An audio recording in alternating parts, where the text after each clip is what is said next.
All right, everybody, welcome back again to the KSR YouTube channel. And welcome to a lot of the new people, or at least people that maybe haven't watched a KSR video in a while. Obviously, because, you know, we're working on that thing. But if you don't know, one of the things I kind of do in most of my videos is we give a whole Florida weather report. And I tell you what, it is a absolutely beautiful day today. Got a little breeze blowing, probably messing up the audio. But it has been, like, the temperature's great. It's just nice out here. I've been, that's my girlfriend's car. Had to do some work on that. And I think I fixed it.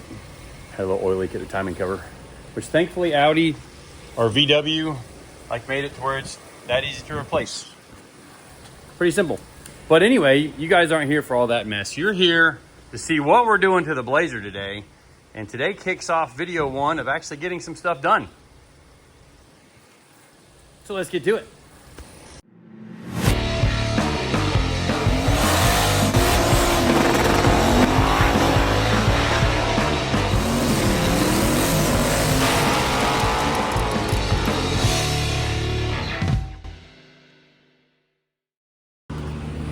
All right, y'all. Well, the plan is I'm gonna get this thing up in the air and look at it and see what I've got going on underneath it, as well as I want to rip the motor out of it, get it on a stand, because I'll use a mock-up block for the, like, for double checking all the driveline angles, and it's not that I think the guys down there did anything wrong. It's just that because this project has been entrusted to me, I am going to double check everything. That's like we found out off camera that the thing's got a ton of wiring in it that Zach did, and it all looks awesome. And it probably worked awesome for the supercharged engine. But if I am going to have my name associated with it, I'm gonna likely either have to check continuity on every single wire or redo the entire harness. And when it comes to going back and double checking a harness, it almost takes the same amount of time to just go ahead and build a new harness as it would take to go back and thoroughly check another harness. And there's been some new things that Motion Raceworks / Rife Sensors has come out with that I want to integrate into the harness. And to do that, I would be chopping that harness all apart. And we'll tell you guys more about that when we get to the wiring stage. But, you know, it's just part of the process. And speaking of part of the process, if you're new here and you like some of the stuff we're doing, whether it be working on Cletus's stuff or our own stuff or the burnout car that Eddie's waiting for me to fire up with. Not yet. Hold on. You know, give us a subscribe and leave us a comment down there in the comment sections. That really helps out with, you know, how YouTube recommends videos and all that other stuff. And if you want some KSR merch, winwithksr.com. We've got all kinds of nifty things on there, from shirts, hats, stickers. We've been selling a ton of those little 3D printed engine blocks that are also spark plug holders, or they're pin holders, but they're magnetic, so you can also stick them to the underside of the hood while you're changing your spark plugs. It's a cool tool that we've used a ton, and we've sold quite a few of them to you guys, and I hope you guys are using them as well. But the first thing we got to do is get that thing out of the way, and it's going to be loud, so everybody on headphones, plug your ears.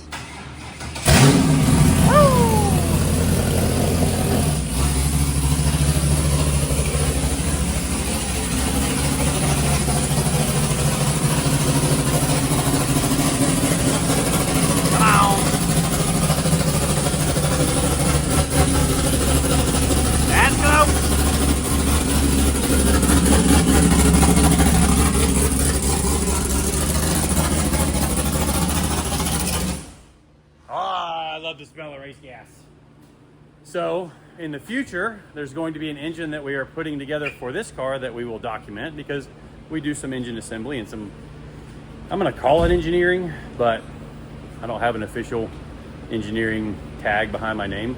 But it's a pretty sporty engine that we're going to be doing for that. And if you like that kind of stuff, stay tuned and follow along. All right, well, I got it racked. And we're going to lift her up here and first make sure it's stable. I would expect, wow. The front suspension is chained up very shallow. So, oh yeah, it's got chains on it. Might do something a little different there. Give her a good shake, make sure, because it still does have all the stuff in there. I want to make sure it's not gonna, you know, flip over backwards and fall off the lift. That'd be a bad day. Bad start to the beginning of this project. So I said it in the last video, and I don't know if you guys saw it, but this is going to be my project, kind of after hours. And for this week, I haven't been able to get back here as much as I wanted to because we were coming back from LS Fest. Go check out that video if you want to see some awesome runs from Soccer Mom, new personal best. Pretty excited about that. We're actually going to get her out of the trailer and weigh her again. But we had to unload all the merch and everything else that had to do with the trip. So haven't been back here as much as I wanted to this week. But my plan is to spend, you know, probably, I'm guessing probably 10, 15, 20 hours on this car or truck every week so that we can continue along with some progress on it. The goal is at least one video a week, which I'm probably going to get this video out the same week that I did the first video. That video was blowing up way bigger than I thought it was going to. But you guys love the Blazer. And we do too, because leaf springs, yes. I like making stuff work on leaf springs. I like stock suspension cars. And Soccer Mom stock suspension. The Lawn Dart that we built, stock suspension. Reno's car on the other side of the building, also leaf springs. So we're going to make this thing work on leaf springs. And it might be that this gets relocated. We might relocate the leaf springs up because they are really low in the car. And let's see, in doing that, I would have to, I don't want to narrow it. We may keep the stock gas tank for pump gas. So I've got the dual injector intake manifold. So what I may do is actually make this a dual fuel car. You know, the goal is something that's a little more relatable than the super ultra high end 7, 6, and 5 second race cars, just because those things require a colossal amount of money. And not that this will be a cheap project. I'm going to tell you guys things you can do that, in my opinion, will be fine for, you know, building your own 10, 9, 8, maybe even 7 second LS powered turbo vehicle. So that's going to be kind of the flavor of things. Woof, that oil pan's taking a whack right there. Good thing I'm taking the motor out because I want to inspect that. So that's what happens when the motor plate fails. And I may end up putting a different motor plate in the car because the motor plate we have on Soccer Mom and some other cars, it comes down farther. So we could catch this bolt. We could also catch this bolt on the block. And the idea with that is the more bolts that the motor plate is bolted to the block, the less chance we have of breaking the mounts off of the block, because you can see right there, that mount got blown out at one point, and somebody welded her back up, which is good. So another thing I'm going to do, you can see where this thing is slapped off the ground a few times. Another thing we're going to do is do a lower motor plate mount. So on Soccer Mom, we have a tube that comes up and it has a threaded insert that, you know, would be, say, here.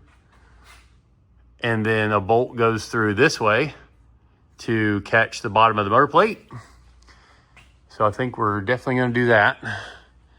Might redo the limiters. I don't know. I need to test.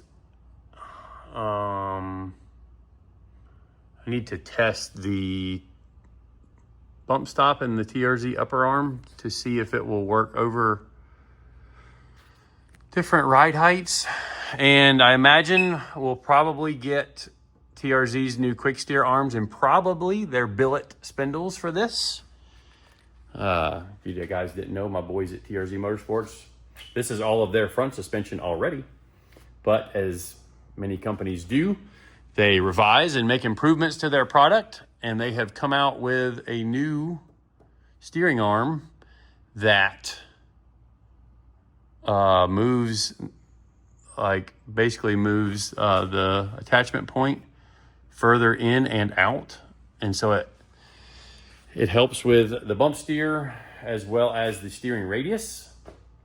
All that stuff has to work together so that you have a car that when it lifts the front end in the air or compresses the front end, your tires don't point in or point out, because as you can imagine, if your front tires are not straight when you're going through the different travels, the weight on each front tire will be different.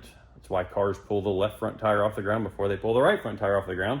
So as the front end's coming up and the front tire goes to pointing out, well, as the car's starting to wheelie, it may try to turn one direction, and then you get in the air and your tires are pointed who knows where, because it's hard not to steer and try to drive the car when the front tires are in the air, which truthfully I did a little bit this weekend in Soccer Mom up at LS Fest. You're not supposed to steer while the car's in the air, but if your front tires are going different directions, they're steering themselves because the toe settings are changing as the front end rises. You can get yourself into a bad spot in a hurry.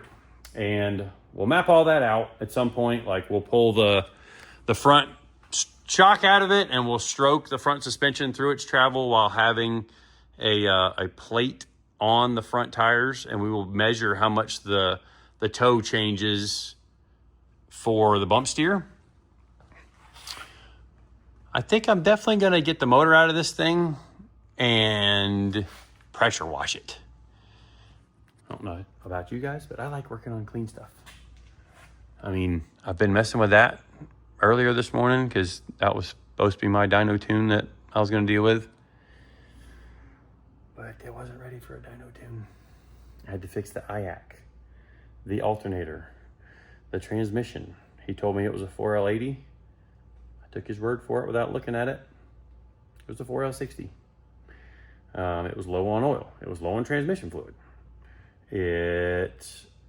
One of the wires came unplugged that turned, like the ignition wire to turn on the ECU came unplugged because it was wrapped up and around the brake pedal.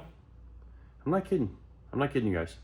Wrapped around the brake pedal, so the first time I got in and hit the brakes, it disconnected the wire and shut the ECU down. Anyways, there's definitely a lot of cool stuff that has been done to this thing. I remember Ty putting on this front K-member thing and did a real good job with that. Although, like I said, you can see that flat spot right there. She has kissed the ground a few times, and in doing that, broken the motor plate. I don't think it had a mid plate on it when it did that. Oh, no oil filter. That's not ideal. That's okay. We'll fix it. Looks like the converter's not hooked up. We need to figure out what this converter is. I need to call them about what gear ratios are in the transmission. We got a cool Rife sensor block for the transmission. We'll definitely reuse that. I don't know.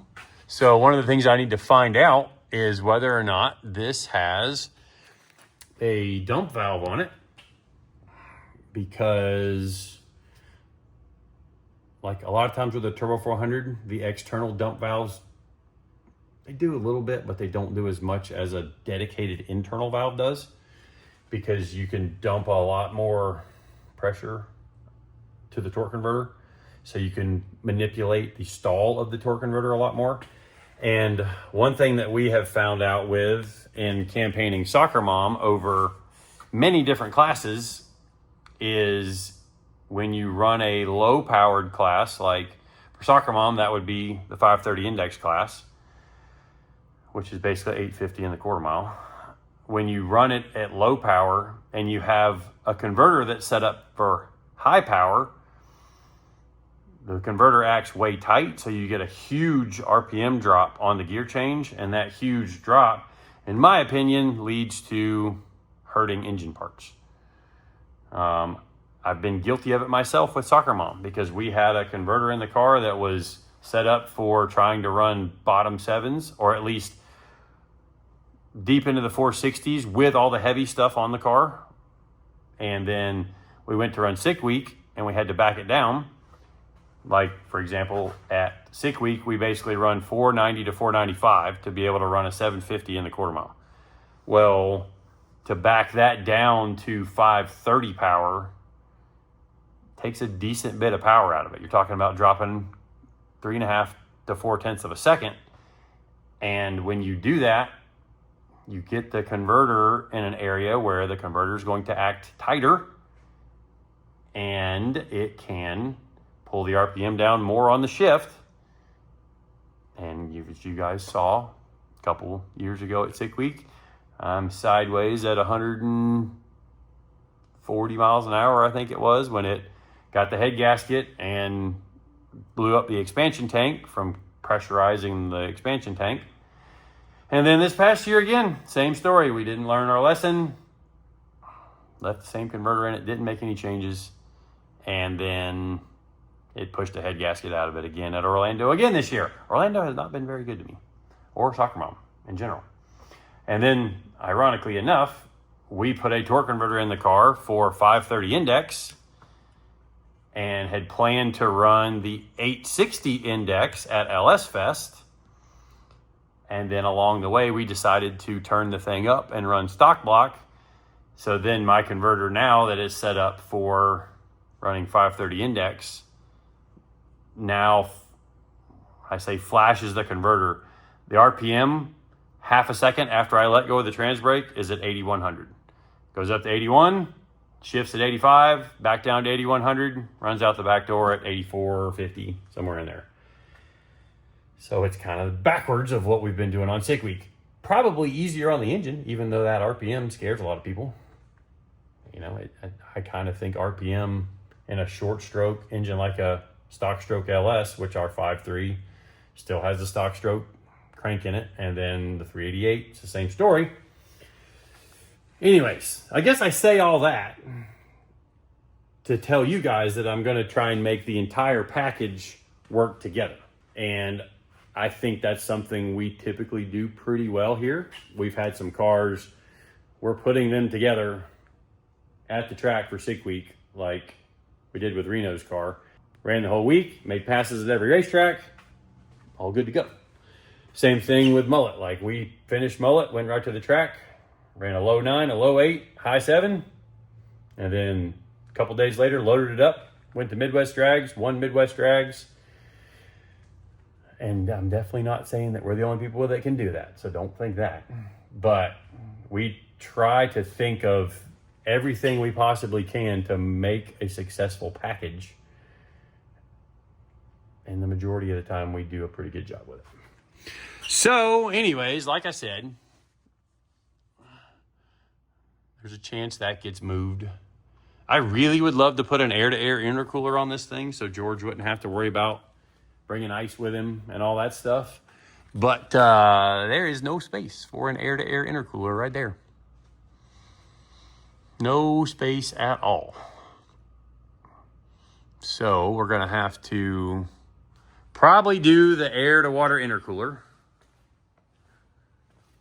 But if we do the air-to-water intercooler, I can set him up with the cool shirt setup that will allow him to pump ice water through his shirt while he's cruising on the street. Or maybe we put 12-volt AC in this thing. I don't know. I want to see what it weighs, because obviously the lighter we can keep it, the easier it will be to go run 850s. But honestly, I don't think it's going to be too much of a struggle to run 850s with that turbo and a 427. At least we are starting with an aluminum block, so that's got me pretty excited.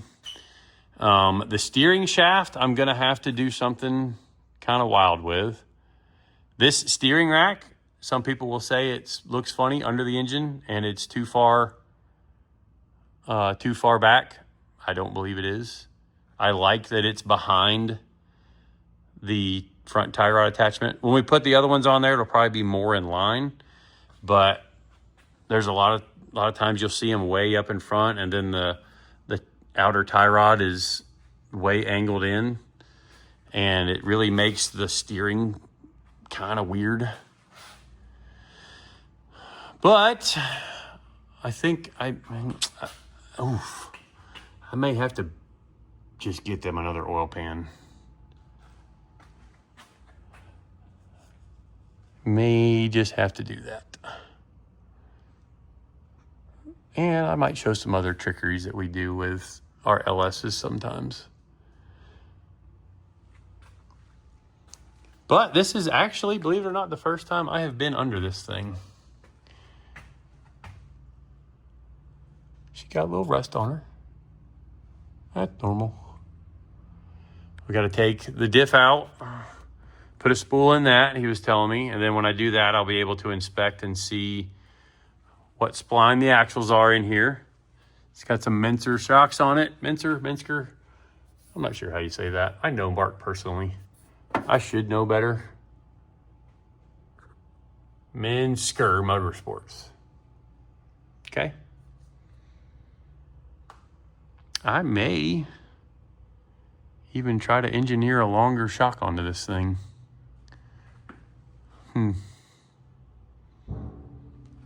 Lots of little things to think about. But, looks like this shock we need to send out and have checked, because it's leaking some oil. Whew, that's a hefty trailer hitch. Well, anyway, sorry for the long video of really not getting a lot done.